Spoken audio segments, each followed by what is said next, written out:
Welcome everybody to another Grand Thornton webinar in our series of webinars called Shaping Malta's Future. I am Victoria Darmani. I am a manager with the People and Culture team with a specialization in learning and development.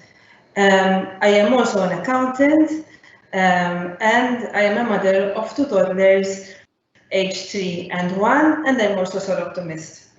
COVID-19 was an unprecedented event. No one could foresee what drastic changes it would bring in our daily lives and to the world as we knew it. Today we are going to discuss how the resilience of the Maltese society has allowed us to face the situation head-on and how subsets of our society managed to address the challenges in their own way. With me today, I have Dr. Anna Borch, who is the director of the Center for Labour Studies at the University of Malta. She lectures and coordinates the honours degree course in work and human resources and the diploma in social sciences in respect to gender, work and society, offered by the Center for Labour Studies. She conducts research for the European Foundation for the Improvement of Living and Working Conditions, and for several years she also acted as a researcher for the European Social Policy Network. Welcome, Anna. Inspector Silvana Gafa set up a victim support unit with the Malta Police Force. This unit assists victims of crimes to their needs and concerns and provides victims with counselling services, amongst other services. Inspector Gafa has a BA Honours degree in Criminology and a Master's degree in Counselling. Welcome, Silvana. Thank you. Mr. Patrick Psaila is a registered psychologist and training consultant with over 22 years of experience. Patrick works with various large and medium-sized organizations, working as a training consultant, coach, and psychologist. His area of specialization is in personal and professional development for managers and leaders, with a particular interest in emotional intelligence and leadership. He is the founder and co-director of Psypotential Limited. Her Excellency Marie-Louise Colero Preca was the ninth and youngest president of Malta. She served in politics for 40 years, being the first and still the only elected General Secretary of the then Malta Labour Party, and also the youngest at 21 years. She also served as the Council of Europe as member of the General Assembly. She served in Parliament for 16 years and was the Minister for the Family and Social Solidarity. Internationally, Her Excellency serves as the President of Eurochild, Unido Goodwill Ambassador for Equality, member of the Council of World Women Leaders, amongst many other appointments. She also chairs the Malta Foundation for the Wellbeing of Society, the Malta Trust Foundation, and the Emmanuel Cancer Research Foundation. Before we start the discussion, I would like to invite the audience to ask any questions in the chat box. We will ask your questions and address your comments to our panelists during the webinar. On 13 March 2020, the government issued a directive that all schools were closed and the Maltese public was encouraged to stay at home and to work from home, to practice social distancing, even from our closest family members. Patrick, how has this affected mental health within society? Were there periods where people suffered more mental health issues in comparison to other instances such as anxiety and stress? Hi, first of all, thank you, Vic, for this invitation. I'm very grateful for the opportunity. So yes, as always, the reactions from the public were varied when COVID-19 hit our island. There was a variety from people who were in shock. Some people took it very lightly and brushed it off. Some people took it very, very seriously and were even afraid to take out the trash outside, just outside their door. So it's difficult to say exactly, to make a blanket statement and say exactly how it affected everyone. But in general, we think that the last time there was an event that had such a major impact on people's physical and mental well-being was World War II. So this is how badly it hit us. In fact, I can vouch for that because my parents, who are both over 85 and vulnerable, obviously, were telling me how the whole context was bringing up the same fear and anxiety that they used to feel during World War II, because they were young adolescents at the time. So it's a very interesting and interesting, in not in a nice way, obviously, how this has affected us from a psychological point of view. I think eventually, after the first shock, people started adjusting and getting used to it. But then, obviously, many people thought it would be something very short term and soon to be over. And then when it sank in that the reality is going to be here with us for some time, other concerns started kicking in, like financial worry, worry about career, isolation. So obviously then the impact started being felt even more. At the moment, we're in transition. So although there is an element of relief and transition, and people seem to be feeling a little bit more relaxed, there's also the reality that we don't know what the future, what the next few weeks and months are going to bring. So in terms of, unfortunately, in terms of anxiety and other symptoms of mental health, we are still getting a much higher incidence of people who cross their tipping point. So who perhaps were coping before with their symptoms and now are finding it harder to cope. So overall, it's had quite a major impact on anxiety and even depression and other mental health issues because of the added and prolonged duress that it brought about. Thank you. Hi, Anna. What about homeschooling? How has this affected families in Malta? Who drew the short straw in this arrangement and why? Well, I think homeschooling, the fact that working parents could not send their children to school was one of the major headaches, because it is extremely difficult to try and work, to try and be productive, especially when you have young children, you know. So I think in reality, mothers actually drew the short straw in that we knew before COVID that they were already taking on the biggest family loads in terms of care work.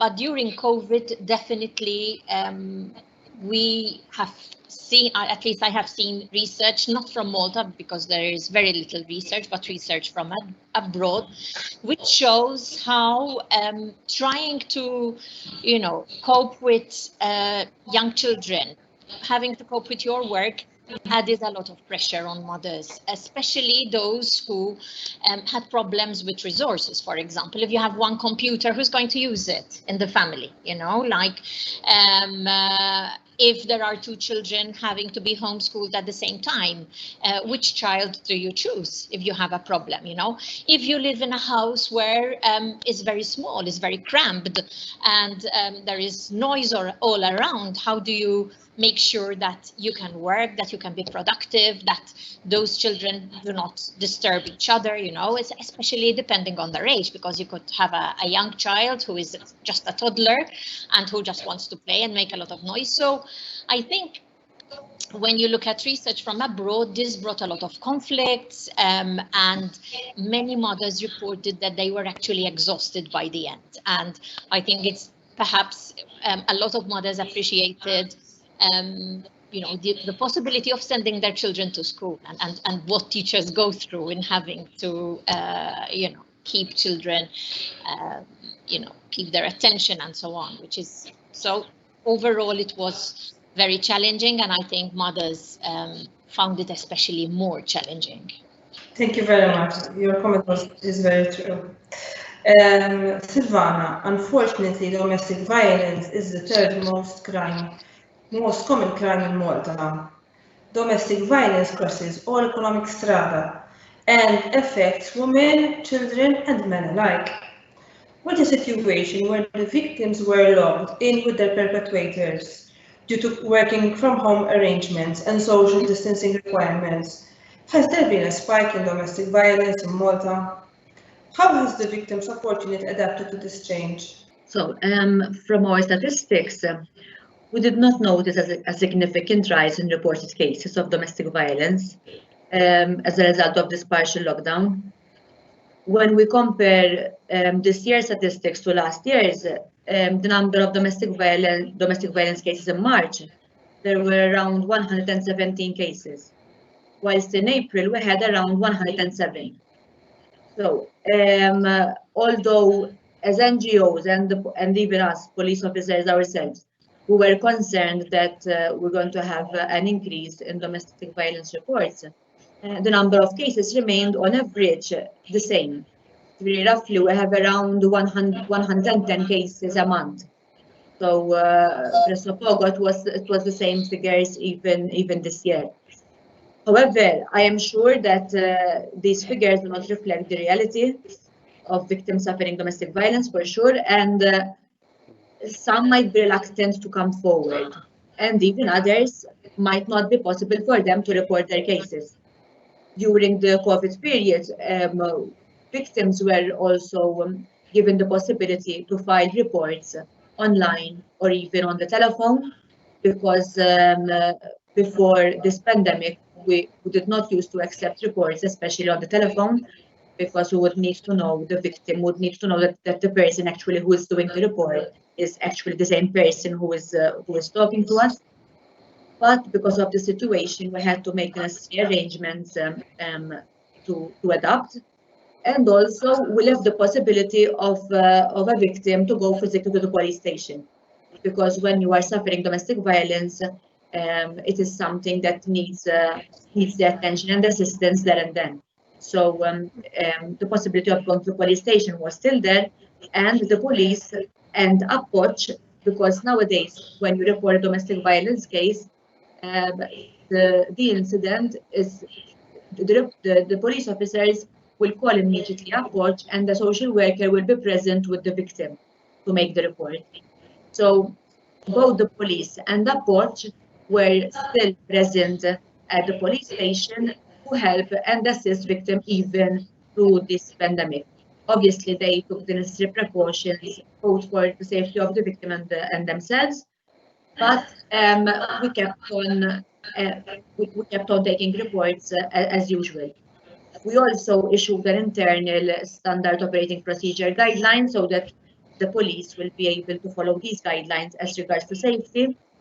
And we continued assistance even and give support to victims who were not able to either to log online, either to call them and have the necessary privacy, because if you're stuck at home and you have, as you're all saying, that you have the children, you have the husband there, the aggressor, so it's useless telling them that we can use technology, we can use online Skype, through Skype or other means, because if she does not have the privacy she needs, it's useless. So we kept on seeing even victims face to face and take necessary precautions from our end. Thank you very much. That's very insightful. Anna, from your end, did you see a particular subset of society which has suffered more during this pandemic? Well, I think the people who are already vulnerable, so people who, for example, had mental health issues, people who were sick, people who were going, for example, who had cancer and were going through some treatment, victims of domestic violence, but also migrants and so on, who were before the pandemic already in a bad state. So those people who were already kind of in the vulnerable, obviously something like COVID would have a greater impact on them. So I think, it's those people who suffered more, people who, for example, even the income of the family, people with a low income, people whose job was not very insecure before. With COVID, their line of work perhaps became even more, they were the first to be laid off. So then there was an issue of having enough income to have enough food on the table and so on. So I think those people who before were already in a bad state, this had something like COVID had a much greater influence than, say, people who have a steady job, who could do their work from home without any problems, or who could stay at home and had their pay still coming in, who could enjoy the garden or a little bit of outside space, when compared to people who were, already in a very difficult situation. So we can say that the pandemic has exacerbated inequalities and has moved more people into poverty, and I think this is something we need to be really careful about, because with more job losses and with more pressure perhaps on government income, we have to see what is going to happen, and we have to make sure that these people will not continue to suffer even more afterwards. Thank you very much, Anna. Patrick, Anna mentioned mental health. From a mental health perspective, how has the stay-home advice affected vulnerable people? Were vulnerable people affected by loneliness? So I'm going to latch on to what Anna said, in fact, and continue on the same lines, because technically everyone was affected by the partial lockdown and social distancing, not only the vulnerable. From a psychological perspective, we need to keep in mind that isolation is not only counterintuitive, so it goes against our natural instinct, but it's even counter-evolutionary. So human beings have evolved, and our brain is actually wired to connect with other people.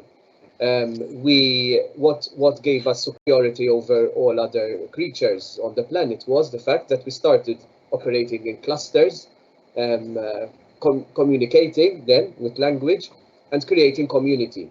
So social contact is actually what keeps us healthy, and this contributes a lot to our well-being. There is a longitudinal study carried out by at the moment by Dr. Robert Waldinger, who studied a group of people over 75 years to see what keeps them healthy and happy, both physically and psychologically, over a period of time. So they took X-rays, MRI scans, blood tests, interviews, questionnaires. They spoke to the relatives, the spouses, the children.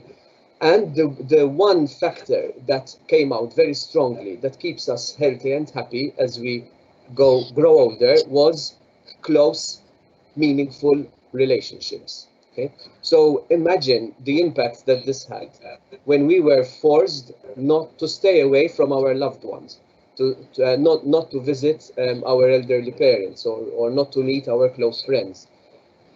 Obviously, as always happens, the most vulnerable, who are not only vulnerable physically but tend to be also vulnerable psychologically, took the blow in the worst possible way, because they found themselves more isolated. In some cases, the visits and the contact and the hugs the elderly, for example, get from their children and their grandchildren are the only point of contact with other human beings they have during the day and during the week.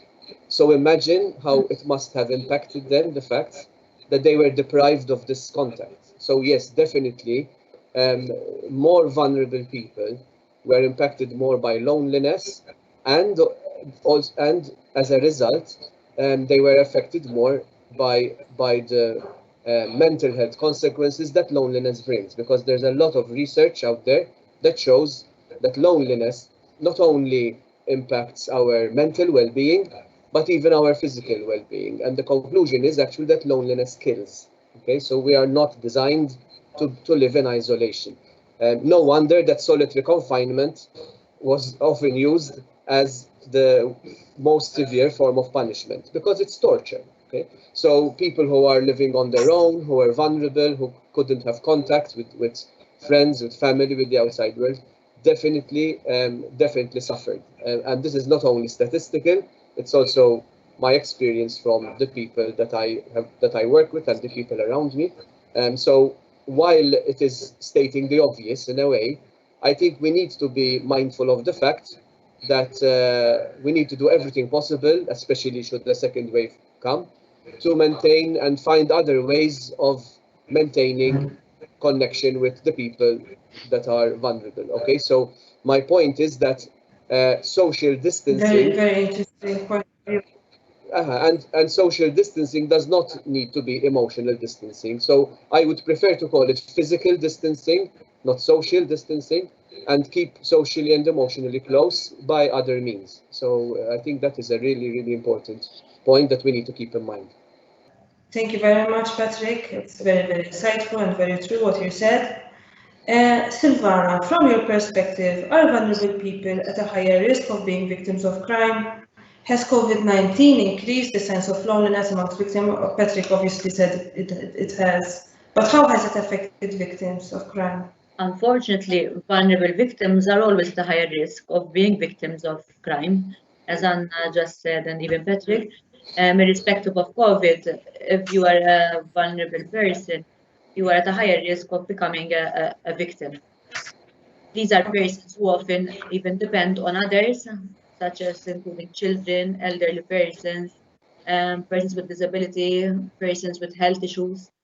And then to add to that, you might have other factors such as low self-esteem, previous history of abuse, social isolation by the aggressor, and these all add up then to what I said, that vulnerable victims will become more prone to become a victim. Even lack of access to information, the fact that a person does not let someone else even have access to information is another way of making the person vulnerable, and not because the person would not be able to communicate with others or know her rights of what is right and wrong and what is acceptable and not in a particular country. For example, even foreigners, when they come to Malta, we have foreigners that do not speak the language, that do not know our laws, and if they are deprived from information, they are going to remain in such situation because they think that in Malta it is acceptable to have to work in a miserable condition, to accept abuse, for example. So one needs to keep this in mind. Apart from that, then the COVID brought a number of other stresses, as they said as well, including unemployment, lack of support system, no socializing. So even if a person used to have work, and that's the only place where she can communicate with her friends and not talk about things that are happening at home, and the fact now that she cannot do this. Thank you very much. Thank you very much. Sorry. The fact that now she cannot even go to work, for example, it's even worse because for aggressor, even the fact, let's say unemployment, this will adapt the frustration and anger in the aggressors.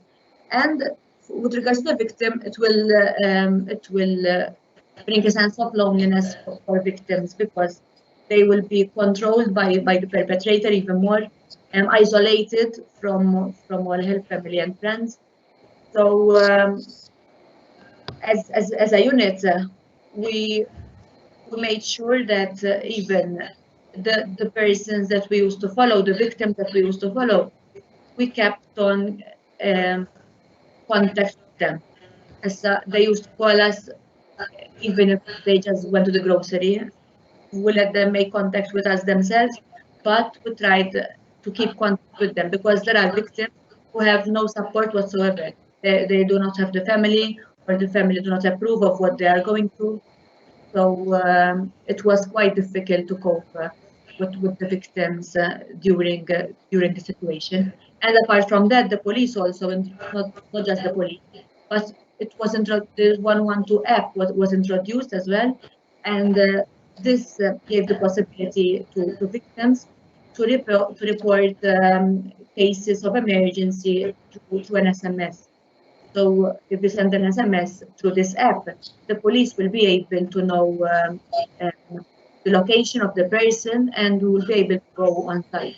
So that if she cannot call because the aggressor will hear her, for example, we will be able to know her location through this GPS. These are technology is a tool for helping victims as much as possible. So if they cannot call, if they cannot go out of the house, we try to introduce other means to assist these victims just the same. Thank you very much, Silvana. Thank you for an insightful comment on that situation. Her Excellency Mary Louise Colero Preca has managed to join us. Welcome, Mary Louise. I'm very happy that you're here. As the President of Eurochild, how has COVID-19 affected children in Malta and in Europe? First of all, thank you, Victoria. Thank you, Grant Thornton and the team at Grant Thornton for making this possible. Hi, Patrick, Anna, Hello. and Silvana. Well, I'm afraid we are very short of local scientific research, and I've heard Anna speak of this earlier somehow. We have really very little. But we have some practical, one could say, indicators. It is not scientific. From the work that we've been doing during the COVID period, through the foundations I lead, the Malta Foundation for the Wellbeing of Society and the Malta Trust Foundation. But there is a very important OECD report, the Organization for Economic Cooperation and Development, which brings together 37 countries from across the world and which includes 22 EU member states. A study which is entitled Combating COVID-19's Effect on Children, which was published very recently on the 4th of May, 2020. And I would like to quote this particular paragraph, because this also reflects on what I presume that the panelists were speaking about, but also on what I want to stress with regards to children. So I will quote, "The COVID-19 pandemic is harming health, social and material well-being of children worldwide, with the poorest children, including homeless children and children in detention, hit hardest. School closures, social distancing and confinement increase the risk of poor nutrition among children. Their exposure to domestic violence increase their anxiety and stress and reduce access to vital family and care services. Widespread digitalization mitigates the education loss caused by school closures, but the poorest children are least likely to live in good home learning environments with internet connection. Furthermore, increased unsupervised online internet use has magnified issues around sexual exploitation and cyberbullying." And there is definitely a significant correlation from what we know firsthand in Malta during this period of time. Therefore, let me build on what OECD has indicated and take some examples. Let's take some examples from material deprivation. So the Malta Trust Foundation set up this food aid project during this period of time. And from over 6,000 individuals that we have been serving with food, 2,000 of them are children. The Malta Foundation for the Wellbeing of Society, through the Children's Council and through the ongoing child participation process, I still remember a comment by one of our young people saying, and this young person comes from a family that have a business, that actually run a business. And this young person told us, "We are eating a lot of noodles as our business is not doing well." And this was really, so this gives us an insight that the issue of material deprivation during COVID was not just attributed to the already vulnerable children pre-COVID, but also to children who come from a different social status. This also then indicates that COVID-19 has brought another definition to material deprivation and poverty. With regards to mental well-being and this is through the Malta Trust Foundation, through a project which we call Blossom Project, which is counseling services in schools, which we have been running for the last 5 years in St. Paul's Bay Primary School, where the school population is 1,200 there. And there is a cultural environment of about 45 nations. During these 5 years, we've been servicing 400 children. That's 1/3 of the school population. However, during COVID-19, and this probably also joins with what Silvana was saying, we have our counselors, where we notified everybody that our counselors will be delivering their services over online and also through telephone. However, for about 15 days, there were no appointments. Nobody reached out. We realized that children who were seeing counselors at school were not comfortable to reach out to their counselors through their homes. So what we did was reach out to the families, and the numbers grew to over 1,000 contact, 1,000 difficulty, 1,000 engagement with 1,000 families. So that was huge, and this really puts a spotlight on the issue of mental well-being, but other difficulties and problems within the families during this period of time. With regard to substandard housing, the Malta Trust Foundation runs a project with regards to mental health first aid, whereby we provide these training courses for mental health first aid to tertiary students, vocational students, and post-secondary students.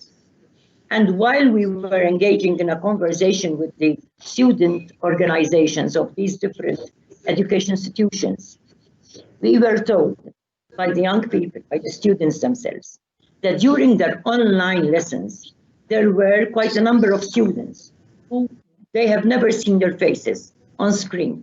And when they insisted that everybody should show his or her face, some people reached out, some young people reached out and said that they were embarrassed to actually put on their cameras on due to their inadequate environment at home.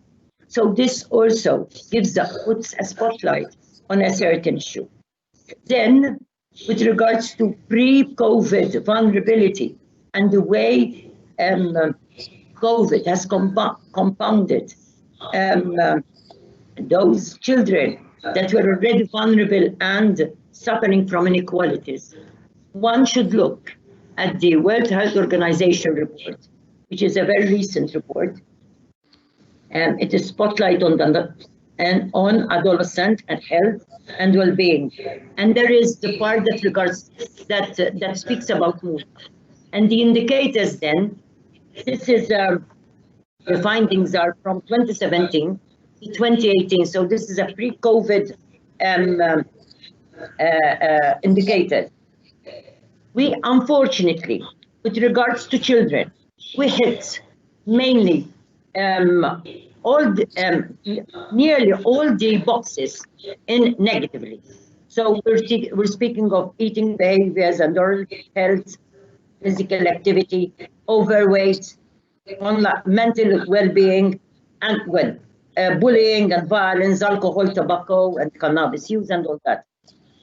So the WHO report gives us an idea of how widespread certain vulnerability amongst children is in our country. So given the OECD report, whereby they are stating that pre-COVID vulnerability was even more affected during COVID, that should really open our eyes to the situation on children in our country.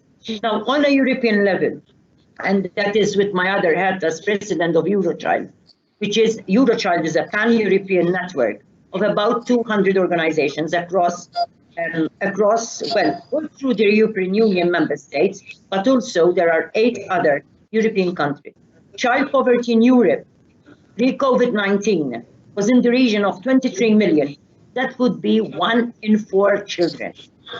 As Eurochild, we were already pre-COVID very concerned on child poverty. And in fact, before the appointment of the new European Union Commission, we're already campaigning for a child guarantee, which would concentrate on 5 main pillars: that education, health, housing, nutrition, and childcare.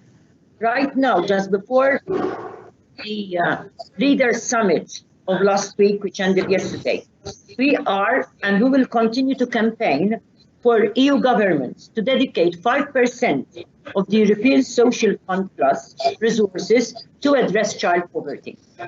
However, I must say this because we are quite happy about this. The new commission, led by the president, Madame von der Leyen, gave a lot of visibility to children.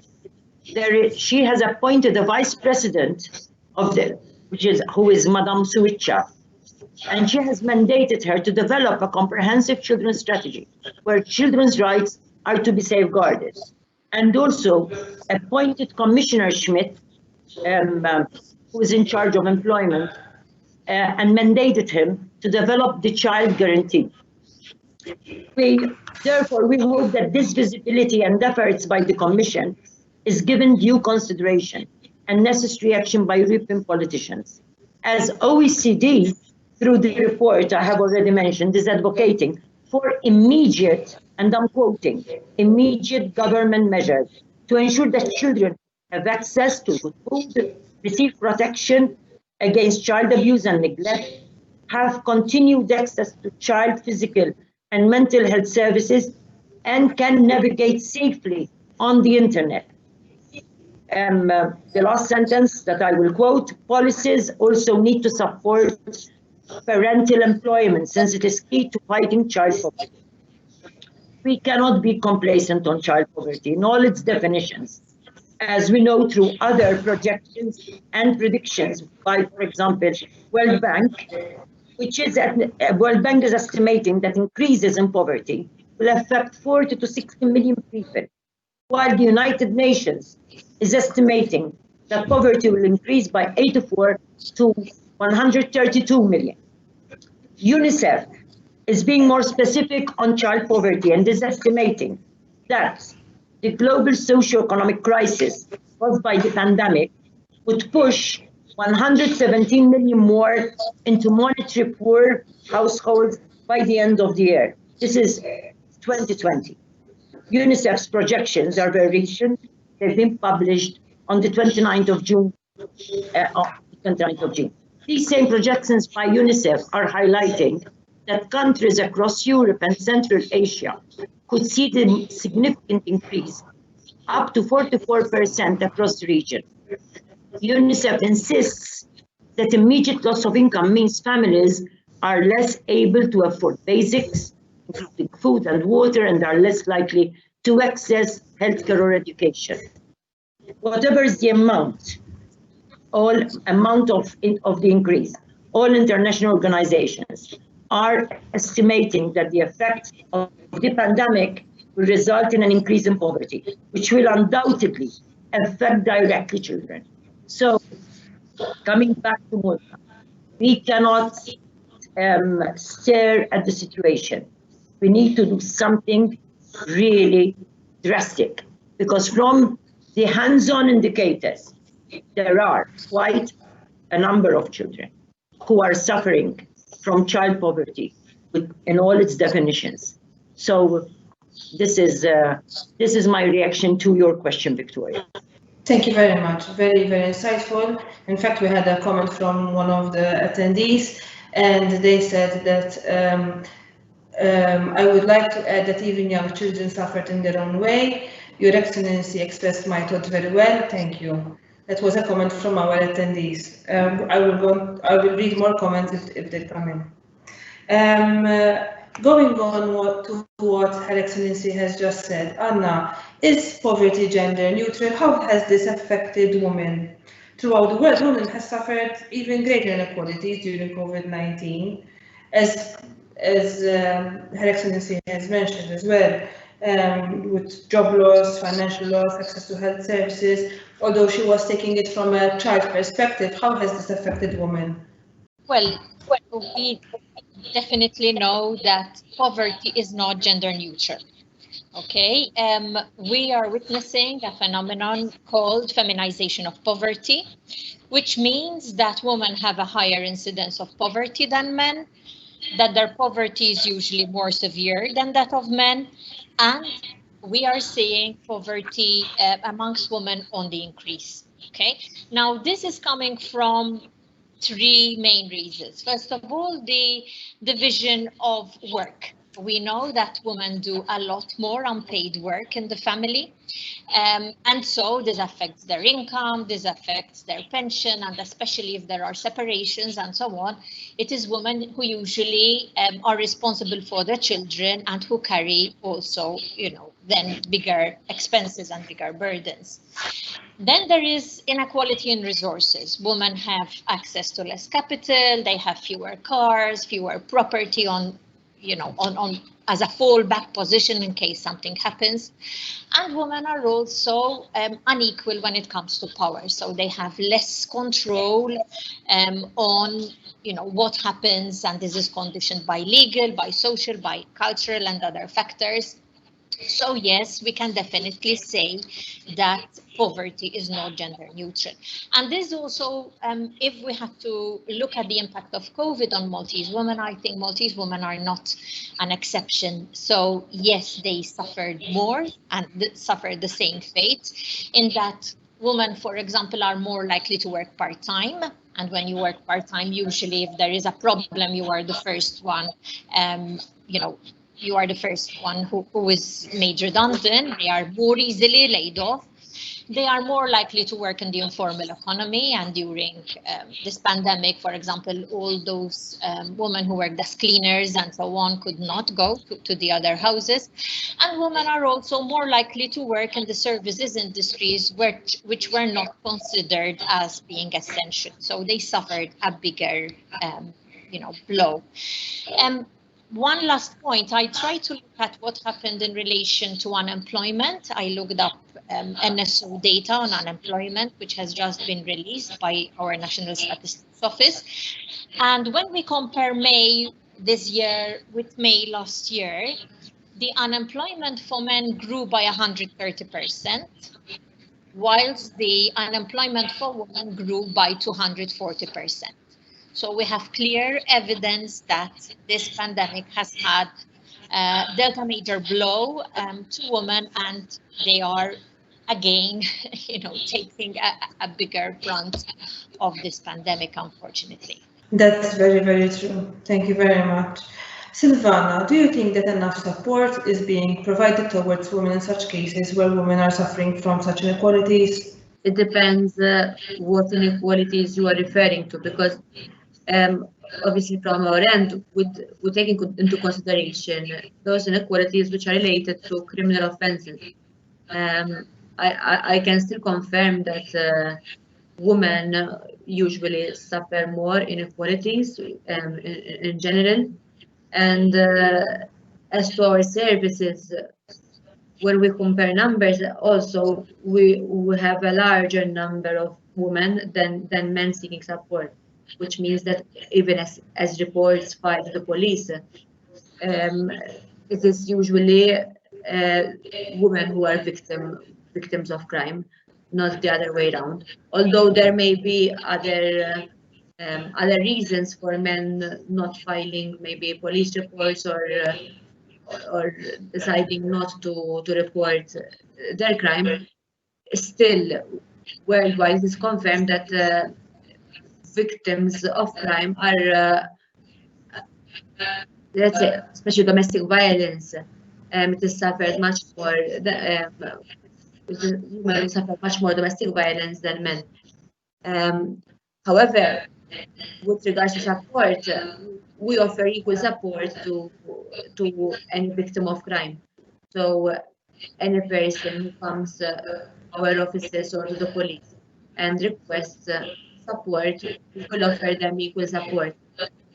So we are obliged by the Victims of Crime Act, Chapter 539, to give support to victims and to to help victims, even in court if necessary. So if a victim requires legal assistance, will be able to provide her with free legal assistance. If the person requires emotional support, we can guide them for free emotional support throughout the process. If they do not understand the language, we can offer them translators or interpreters. However, there is still much more to be done. Obviously, this is never enough. But irrespective of gender, nationality, or religion, we make sure that the support reaches all victims of crime. Thank you very much, Silvana. Thank you for that. Patrick, we are discussing the difference between men and women during COVID-19, and of course, Mary Louise has discussed how children are being affected. But from your opinion, have men suffered in a different manner to women and children in this pandemic? What were the most common issues that you encountered with your clients? So yes, overall, the impact globally has been felt much greater on all levels by women than men, on financial, career, relational, stress. So at the moment, we can't really say that there was any male-specific impact that stood out. Definitely, there was a very important piece of research that was carried out by an organization called Lean In. It's an organization that looks at gender and racial issues. For example, before the COVID-19 crisis, nearly 80% of dual career working parents use some form of paid childcare. Interestingly, during the lockdown, 70% of these same parents reported that the mother took the sole responsibility for caring for the children. So the burden shifted. I know it's not nice to say it's a burden, but it is to some extent. The burden shifted mostly, largely, completely on the mother. 1 in 4 women were saying that they were experiencing severe anxiety, burnout, struggling with sleep issues, and reporting that they had much more than they could possibly handle. So they were really struggling to cope. This affected their work and their career, in their ability to focus much harder, time they can dedicate to their work, their overall performance and productivity, their morale and motivation, and obviously their emotional isolation from peers, because there's another study into work relationships that shows, it was carried out by Dr. Rachel Morrison in 2007. It shows that women were more likely to describe the benefits of workplace friendships in terms of social and emotional support. Okay, while men were more likely to focus on the benefits of having friendships at work in achieving their career and functional aspects of their job. So even there we have a difference in the way that the staying away from the office and staying away from the social contact, the impact it had on the genders.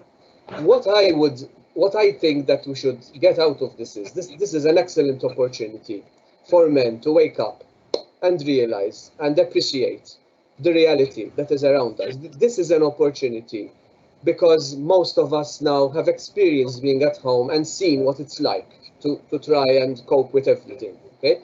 To push towards fairer policies on all levels, okay? And really not be threatened by relinquishing and equalizing some of the power. I mean, I think we are members of the human race, and we all need to cooperate together, irrespective of gender. So this actually could be a golden opportunity for leaders and decision makers to seriously look at policies, laws, to make everything a little bit fairer and more just. Thank you very much, Patrick. Thank you. We're really almost at the end of the webinar. So, but before that, I would like to address 2 more questions. One is to Mary Louise. Would you like to add something on vulnerable people, especially the immigrant child, given that we have already mentioned the different strata in society. And we had mentioned briefly the immigrants, how they have been affected by COVID-19. But do you think it has affected the immigrant child even more? Let me take another aspect of the vulnerability with regards to the elderly, with people with disabilities, for example.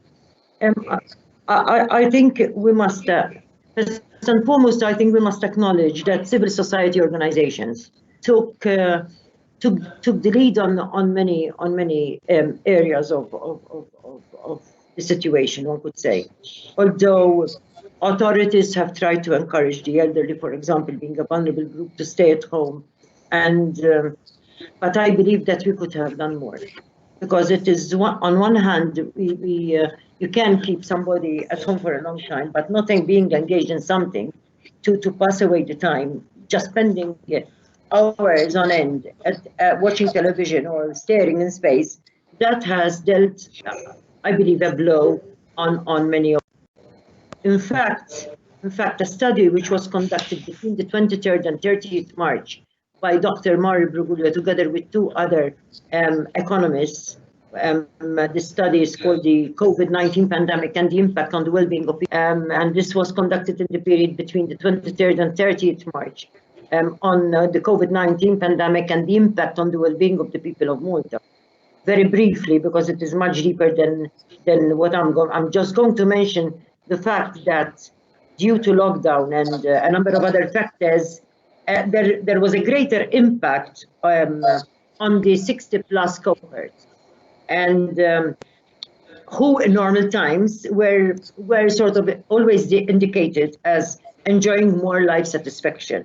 So that in itself also puts a spotlight that there has been a new sort of vulnerability within this cohort. But then I can give a practical example of what we've been doing, like at Fondazione Nazareth, who runs three homes for residential homes for people with disabilities, whereby we locked down. I'm president of the foundation, that's why I'm speaking about it. And so we have locked down, obviously, our residents. However, we made it a point to create a program day by day for activities indoors. So even though locking them, the residents in, however they were occupied. We can mention also the elderly homes, where I have been contacted by a number of family members who are telling me how much they were suffering. Their elderly people in the homes were suffering due to the lack of family contact. With regards to patients, for example, people with chronic conditions who were afraid to go even to hospital or to their usual checkups. Patients who were even for a short time in hospitals were sort of completely on their own. So there is another area of vulnerability which definitely the pandemic has put extra burden of such vulnerability. And that's why I think this aspect also we need to think further. For sure, the pandemic has opened our eyes to the need to create more resilience and more thought for any crisis that might be coming next. So I think we should be wiser now, but we should not be complacent and think that things are over. We can never tell. If anything, the pandemic has shown us that we can never take anything for granted. So we need to be always prepared for any crisis of any sort, so as we can stand up and rise above certain challenges that we can overcome. Thank you very much. Patrick, with what Mary Louise has just said, in the light of the fact that we may experience a second wave in the coming months, or hopefully not, what would you recommend that people do to prepare psychologically? As we say, being forewarned is forearmed, right? So we have the same saying in Maltese, b'nidem avżat nofsu armat. I think, as always, when we experience something for the second time, it should be less of a shock, and we know what it looks like, so we have a little bit more control over it. I think what we need to do is to plan better. So in the event of a second wave, which seems likely, we need to make sure that, for example, we're immediately better set up for those who can to work from home, create solid routines, create solid structure, create more opportunities for social connection, as I was saying before, so that we maintain our life. Very important is to maintain a healthy diet and exercise, because one of the things that happened was that many people used food as comfort during the pandemic, and in some cases nutrition really went down the drain. Finding ways of doing exercise, because we know for certain that regular exercise is a way of building resilience and boosting that feel-good factor. And in a way, getting prepared for it, creating opportunities for learning, setting up things that keep us occupied, as Marie-Louise was saying. So I think without panicking and without getting over anxious about it, we need to face reality that there might be a second wave. Try to be calm about it and prepare for it in a more organized way this time, because it won't take us by surprise as it did in the first time. So we should be better equipped to deal with it. Thank you very much. Silvana, before we close, can you kindly remind us the helplines for domestic violence and for other victims? It is important that if anyone is in a crisis, in an emergency, he will contact 112, because that number is for emergency cases. If not, they can either go to the nearest police station or call the nearest police station and file a report. With regards to our contact number of the Victim Support Unit, it is 2294-2160, or the email address victimsupport.police@gov.mt. Thank you. Thank you. We are now going to a close of this webinar. We do not have any questions. Can I ask the panelists to summarize and brief their take-home point? Anna? Okay. I think the take-home message is that when speaking about the pandemic and its impact, we should not put all people in one basket and assume that its impact is the same. I think this webinar has made it clear that whether you're a woman or a man, your age, whether you are elderly, whether you're a child, makes a difference. What sort of family you live in, your ethnicity, your status, whether you're a migrant or whether you're a refugee. Your health, or if you have disabilities, makes a difference. Your income and that of your partner, how rich or how poor you are as a family. Your education, your work, your housing status, these all make a huge difference. So I think the message is, let us not gloss over and generalize, but let us focus on the different realities as experienced by the different people. Thank you very much. Patrick? Yes, as I said before, the three pillars of well-being are health, love, and work. And the pandemic has impacted the three of them, because love, we can talk about relationships and social, the social element. So I think that we all have a responsibility to care for these three areas, and even I also appeal to organizations and employers and people who are leading organizations to be more aware of the importance of corporate wellness amongst their employees, because obviously this is impacting everyone, as Anna said, in a different way. So I would say definitely to be prepared, to look after our well-being holistically, not just from a physical point of view, but even from a mental health and well-being point of view, and to really use this as an opportunity to learn and grow. Okay, so in Chinese, the word crisis is wei ji, which means danger and opportunity. So every crisis is an opportunity. If we don't learn from this crisis, it would have happened for nothing, people would have died for nothing, and people would have gotten sick for nothing. So let's learn from this and try to become a stronger community together. Thank you. Now we'll proceed to Silvana. From my end, I would like to stress out the importance of reporting any form of abuse. No one deserves to be abused, and we will be there to help and support anyone in need. We also encourage people to speak out if they suspect that they know of other victims who are suffering abuse. They can also remain anonymous. And even if any person maybe does not want to approach the police, but would like to do something about it, there's also a watch. They can call them on 179 and seek the support they need. Even us as people in position, and we can make a difference. I believe that together we can advocate and work for victims' rights. Thank you. Mary Louise, your final comments, please. Yes, we have not touched on the issue of online learning and education, but there are quite a number of gaps that came out. There has been positive comments from children consultations that we have had as the Malta Foundation for the Wellbeing of Society, together with Malta Can, which is the network of about 17 organizations that work with and for children in Malta.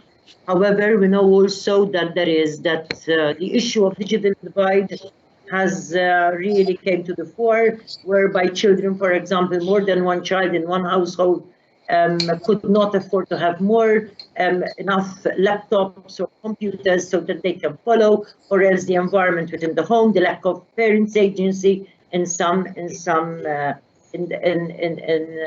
such a community, so the issue of education is key. A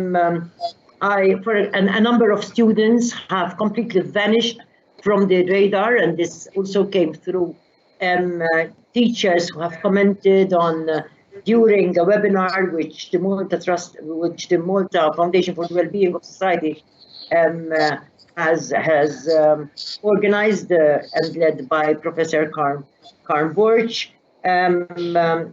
The issue of parents telling us that students with learning difficulties and children with disabilities have been practically left behind with regards to online learning. So my concluding remarks are, first and foremost, we need to invest in children. Education is key. Early school leavers in 2019 were 17% in this country. We're still at the top rated on EU level. Education does not mean it does not mean, or rather does not start from the formal education years. It starts from early childhood. It starts, in fact, from maternal health. This is a time, maternal health is a time to address vulnerability and therefore investing in children too. So COVID-19 gave us the opportunity, I would say, to have the visibility of the gaps. We need to reflect. It gave us the opportunity to reflect. It would be a great miss if we do not reflect on the gaps and address the gaps. This needs investment. Firstly, political will and determination. Secondly, we need the necessary financial resources. Thirdly, the necessary training and upskilling of all professionals in the sector. Fourthly, positive parenting policies are key. This is the way we can build enough resilience for any crisis, COVID or not, for any crisis to address the challenges that crises bring about. And once again, thank you, Victoria. Thank you, all the team at Grant Thornton for organizing such an interesting webinar. Thank you very much. Thank you all to all the panelists. Thank you very much. And thank you for joining this webinar today. The subject is so interesting. We can keep on talking for days, I think. I hope you did enjoy the discussion. We invite you to join the next webinar, which has already started, on social distancing and sports. Tomorrow we will have another 2 webinars discussing sustainable development and renewable energy. We hope you can join. Thank you very much. Bye.